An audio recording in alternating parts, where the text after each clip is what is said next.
Bismillahirrahmanirrahim. Assalamualaikum warahmatullahi wabarakatuh. Yang terhormat Bapak Teguh Mukidin, Magister Humaniora, selaku pembimbing mata kuliah Islam dan Budaya Lokal. Dan tak lupa teman-temanku kelas D yang saya banggakan, puji syukur marilah kita panjatkan kepada Allah Subhanahu wa Ta'ala, dan sholawat serta salam semoga tercurahkan kepada baginda Muhammad Shallallahu Alaihi Wasallam. Kami dari kelompok 2 yang terdiri dari saya sendiri, yaitu Hevi Saadah dengan NIM 108, Sylvia Rahmawati dengan NIM 113, Muhammad Tasif Hasanul dengan NIM 119, dan Wila Tifa Yarotus dengan NIM 125. Di sini kelompok 2 akan menyampaikan dan mempresentasikan hasil dari diskusi yang berjudul pluralisme dan pluralitas. Penjelasan pertama akan disampaikan oleh saya sendiri, yaitu A. Pengertian pluralitas dan pluralisme. Pluralitas berasal dari bahasa Inggris, yakni kata plural yang berarti jamak, banyak, atau lebih dari satu. Pluralitas juga biasa disebut dengan keragaman. Keragaman yang dimaksud adalah keragaman dalam masyarakat, seperti keragaman ras, politik, agama, serta budaya. Pluralitas didefinisikan sebagai kemajmukan yang didasari oleh keunikan dan kekhasan. Sedangkan pluralisme secara etimologis, pluralisme merupakan kosakata tanpa mengalami perubahan dan penyusunan terlebih dahulu. Pluralisme itu sendiri berasal dari dua suku kata, yaitu plural dan ism. Kata plural dimaknai dengan kata jamak, banyak, atau lebih dari satu. Sejarah advokasi pluralisme agama dibagi menjadi 3, yaitu 1. Advokasi penghayat kepercayaan, yaitu kemerdekaan hingga Orde Baru. 2. Advokasi penghayat kepercayaan, yaitu pasca reformasi.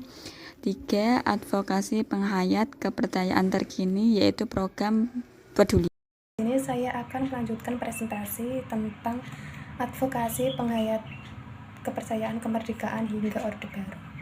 Dalam sejarahnya, pengakuan negara terhadap eksistensi agama leluhur di Indonesia saat ini merupakan hasil pergulatan politik penganut agama leluhur itu sendiri dalam konteks politik agama. Politik pengakuan agama leluhur di Indonesia, menurut Ma'arif, bisa ditelusuri sejak polarisasi antara santri dan abangan pada era penjajahan Belanda dan Jepang. Peristiwa ini mendorong tentara membersihkan Partai Komunis Indonesia atau PKI dan unsur-unsurnya, yang mana aliran kepercayaan dihubungkan dengan partai tersebut. Tekanan dari kelompok muslim agar penganut Islam memperlihatkan diri keislamannya mengakibatkan sebagian besar penganut kepercayaan di Jawa berpindah ke agama Kristen atau Katolik. World Council of Churches atau WCC melaporkan jumlah penganut Kristen meningkat 2,5 juta sepanjang tahun 1000 sampai 1968. Selanjutnya yang kedua adalah advokasi penghayat kepercayaan pasca reformasi yang akan dijelaskan oleh rekan saya. Kepadanya dipersilahkan. Bismillahirrahmanirrahim. Advokasi penghayat kepercayaan pasca reformasi.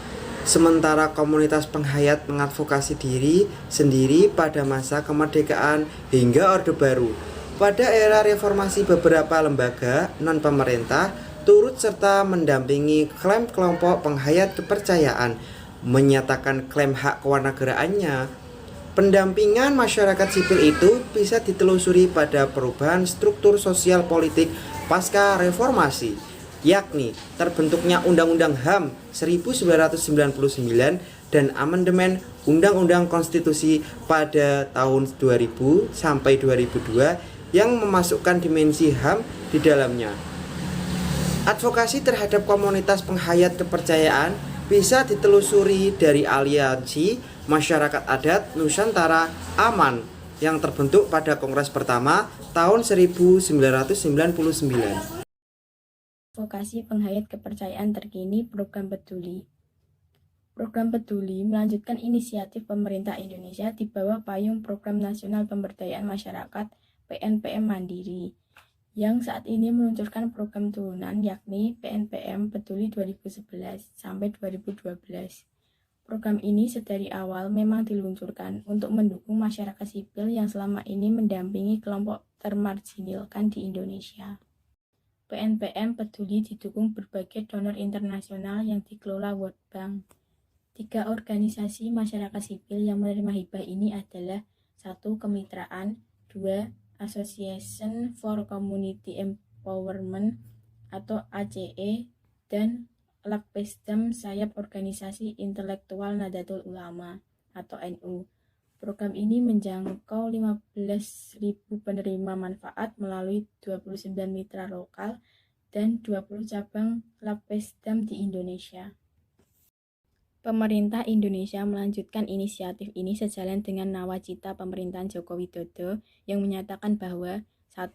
Negara harus hadir melindungi segenap warga negara. 2. Negara hadir dalam menciptakan tata kelola yang bersih, efektif, demokratis, dan terpercaya.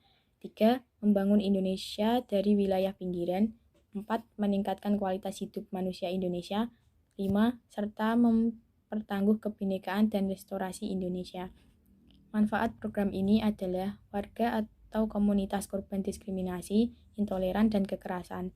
Di Indonesia, warga atau komunitas yang mengalami kekerasan, intoleran, dan diskriminasi adalah komunitas penganut agama leluhur atau lebih dikenal dengan sebutan aliran kepercayaan.